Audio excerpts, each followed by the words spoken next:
તો પશ્ચિમ બંગાળમાં બીજા તબક્કાના મતદાન વચ્ચે હિંસા જોવા મળી। બાસંતી બેઠકના ભાજપના ઉમેદવાર પર હુમલો થયો।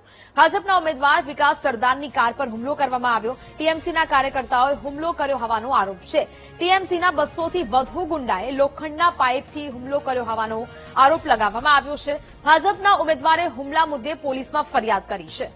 પોલીસે ફરિયાદના આધારે સમગ્ર મામલે આગળની કાર્યવાહી શરૂ કરી છે।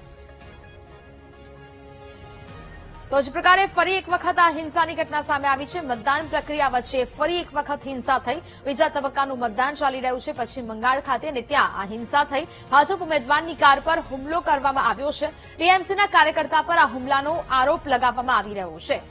પોલીસે હાલ તો સમગ્ર મામલે ફરિયાદ નોંધી છે અને આગળની કાર્યવાહી છે તે શરૂ કરી છે। પશ્ચિમ બંગાળમાં બીજા તબક્કાનું મતદાન પ્રક્રિયા ચાલી રહી છે અને તે જ વચ્ચે હિંસાની એક બાદ એક ઘટનાઓ સામે આવી રહી છે।